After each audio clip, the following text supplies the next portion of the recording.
Hello everyone, here is Elegance Deborah, my beautiful Repotting Phal, and I decided yesterday that I was going to place this one in a new mossy home. And so I got out everything I needed to repot. I've already rehydrated my New Zealand sphagnum moss. I got everything out to repot it, and it took me a long time to get her free from all the moss in her little 3-inch pot. There was enough moss in that pot for probably about a 7-inch pot. I had a mound of old brown moss. It took me longer than I had planned on spending on a repotting. So I decided, well, I'm going to place this one down in some water culture for about a day.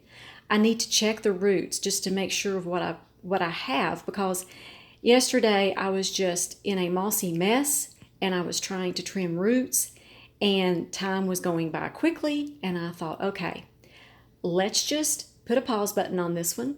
Let's put it in some water culture, and then I'm going to place it in moss tomorrow. So I thought I would just kind of show you what that looks like today. I'm going to show you the root system. I'm going to check the roots to make sure I don't have any more rotted roots, and I'm going to place it in moss. Like I said, I've already taken it out of its previous home, and it is just in some water culture right now. A little tip about the water culture that I have this sitting in. This is not just plain water. I put a pinch of Epsom salt and about 16 drops of CalMag in a gallon of water, and I placed it in this cup. So this is not just plain water. She's actually sitting in a tiny bit of CalMag and Epsom salts. That's really good for the roots when they're adjusting to a new home. So that's a little tip I wanted to give you before I even got started. Okay, so let's get started with placing this one back into some New Zealand sphagnum moss.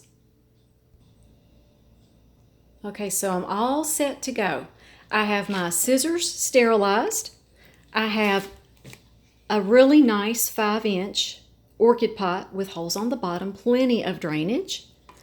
I've got a beautiful outer decorative pot. I love that electric blue with these beautiful plum and white blooms.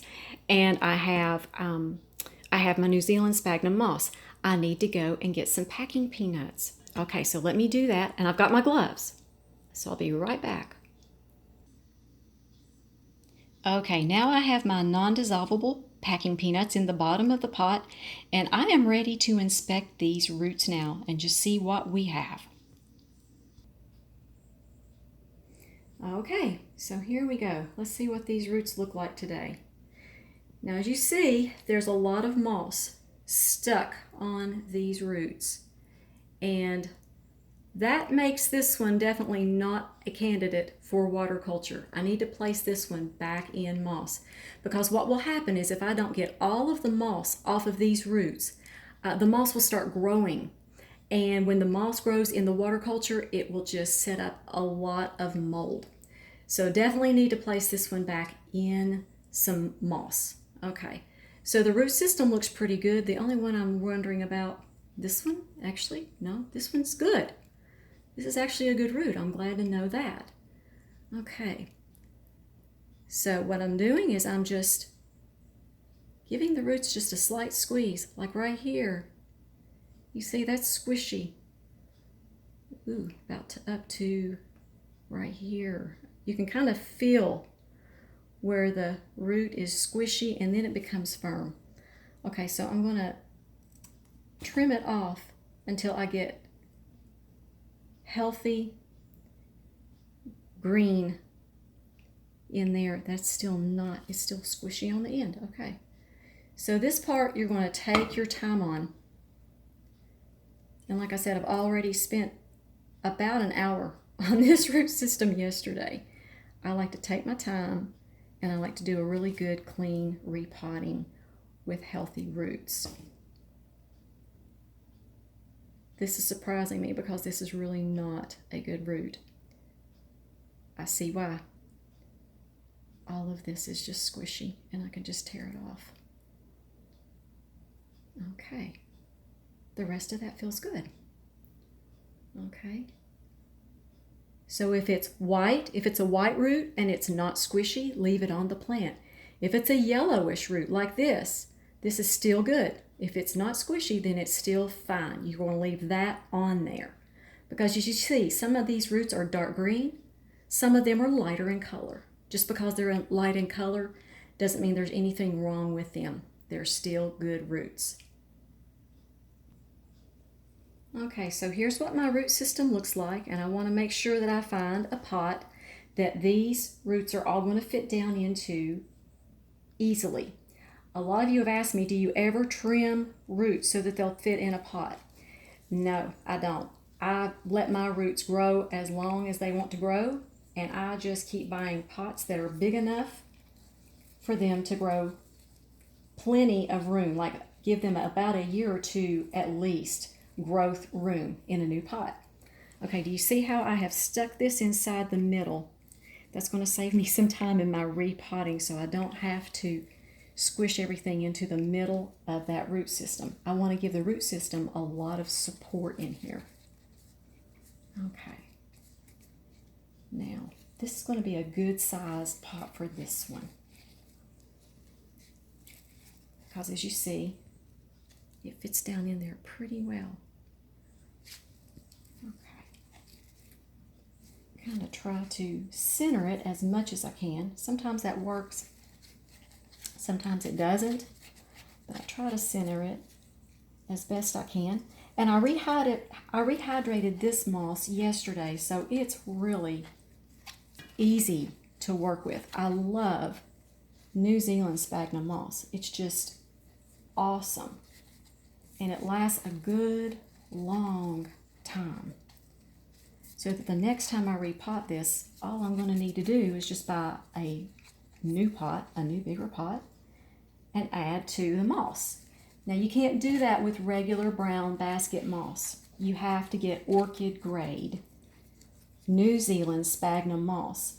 Also, Better Grow has one that is Orchid grade sphagnum moss, and it's also a really good one. I've got about half of my moss orchids in that type of moss, and they like that as well. Okay, so I'm just working it in. I'm not packing it too tight. I'm giving it room to breathe. The roots do need room to breathe. They need support, but they need room. You need to leave little air pockets in here for those roots.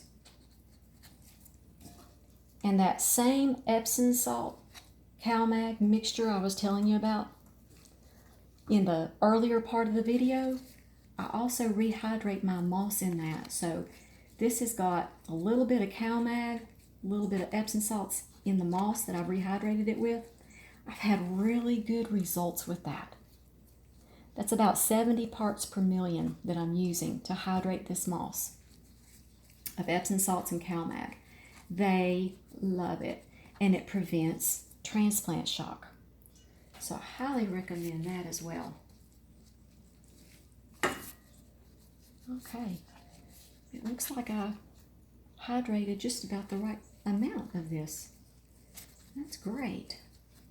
This was probably about 1/8 of a brick of the New Zealand sphagnum moss, so that worked really well. Okay, I haven't staked this spike yet. I don't know if I'm going to need to. If it's well balanced in the pot, I probably won't need to. But you can see how beautiful this moss is, and my orchids just thrive in this. Oh, and my daughter is my second pair of hands today. I appreciate her helping me. She's always so good to help me with the camera, so I appreciate her. Glad that I could help. Okay, that is looking gorgeous. I'm going to water this, and then I'm going to place it down in this container right here. And I am done with my repotting. I think Elegance Deborah looks good. She certainly looks happy. I'm probably going to have to stake this up a little bit. not a problem. But that's my repotting episode for today, and I hope you all just have a wonderful day and be highly favored, deeply loved, and greatly blessed. And we'll talk to you next time.